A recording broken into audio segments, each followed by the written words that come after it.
বোয়ালখালীতে সেনাবাহিনীর বিশেষ অভিযানে অস্ত্রসহ সন্ত্রাসী ও ইয়াবা বিক্রেতা গ্রেফতার।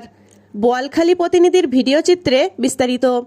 চট্টগ্রামের বোয়ালখালীর কোধরখিল গ্রামের রহমান ফকিরের বাড়িতে গোপন তথ্যের ভিত্তিতে অ্যাডহক ৪৮ এয়ার ডিফেন্স রেজিমেন্টের commanding officer lieutenant colonel Salauddin Al Mamun PSC G+ এর নেতৃত্বে একটি বিশেষ অভিযান পরিচালনা করে অস্ত্রসহ ৩ জন সন্ত্রাসী ও ইয়াবা বিক্রেতাকে গ্রেফতার করা হয়। বৃহস্পতিবার ২১ আগস্ট আনুমানিক ভোর 4:30টার দিকে সেনাবাহিনীর একটি বিশেষ অভিযান পরিচালনা করে অভিযুক্ত আহমেদ মিয়ার ছেলে মোহাম্মদ জাকির হোসেন বয়স ৭২, মোহাম্মদ জাকির হোসেন ছেলে মোহাম্মদ আরমান হোসেন জিসান বয়স ২৮ ও গিয়াসউদ্দিনের ছেলে জুবাইদ হোসেন রাব্বি বয়স ১৭ দেশীয় অস্ত্রসহ গ্রেপ্তার করা হয়। উক্ত অভিযানে ২টি দেশীয় পিস্তল, ৩টি দেশীয় অস্ত্র, ২টি হ্যান্ডস্টিক ও ৩টি মোবাইল সহ উদ্ধার করা হয়।